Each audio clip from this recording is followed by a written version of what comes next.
So, in the previous video about SOK Inggris, we talked about why people call you SOK Inggris and ask you guys to self-introspect.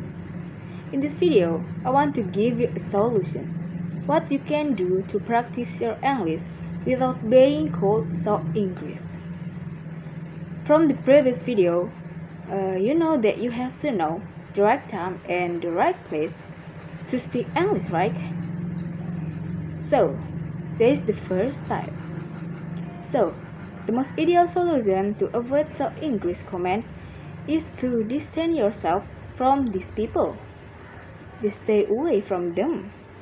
But if this solution is not ideal for you, because maybe people who shame you are actually your family or your close friend, why would you be friends with people who mock you anyways? You have a choice to cut them off. But I'm not here to judge. Who am I to judge anyway? So, if this solution is not good for you, the one thing that you can do is to improve in silence. So, we've already discussed that people call you SOK Inggris when you're speaking out loud, right? So, what do you do? Simple. Just don't speak in front of them. If you want to improve silently, level up silently, and level up silently. Do not do it in front of these people. As long as you don't show yourself to people, you don't speak out loud, you don't put yourself out there, you're going to avoid criticism. And you're not going to attract these negative comments.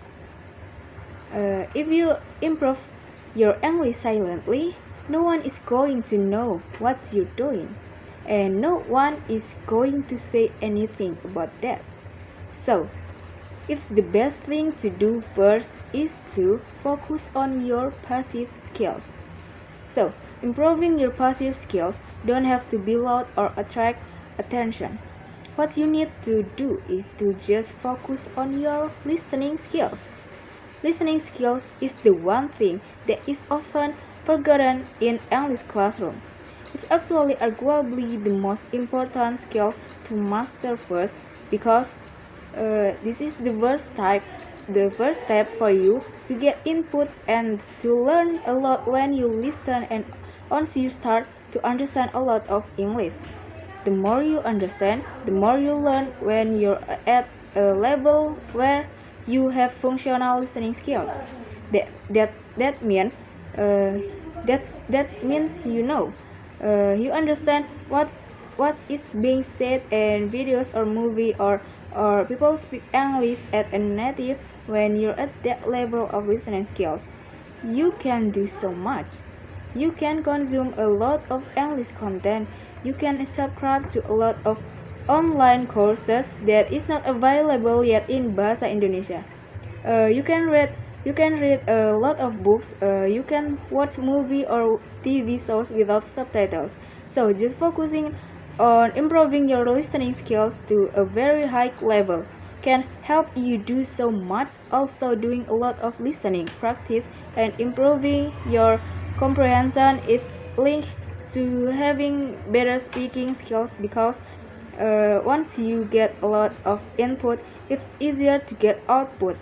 If you don't know how English is spoken in real life, you never do any listening skills and then you try to produce output. The output that you're producing, it's not going to be the right output. To produce the right output is if to speak correctly.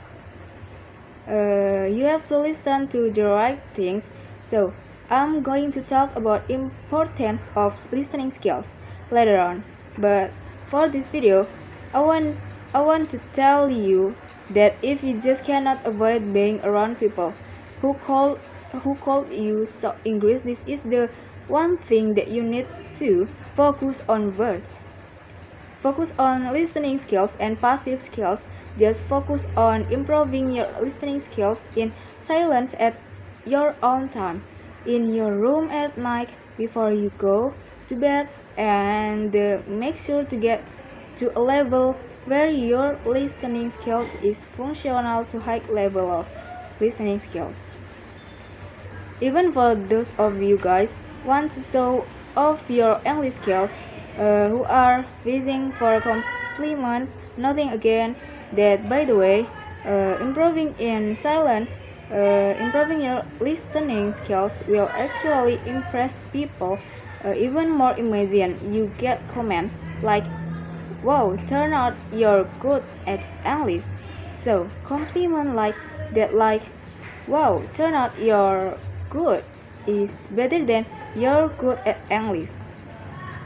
At at least at least with turnout, you won't come across as a show off. So that's actually a better compliment if you think about it. So don't get discouraged to improve your English. Just do it silently.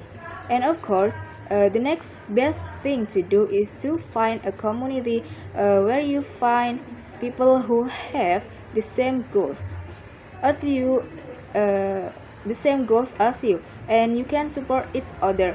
It can be an English club or organization in your school, or maybe an online community, whatever it is, or maybe even an online club that you found on Google or Reddit, Instagram, whatever.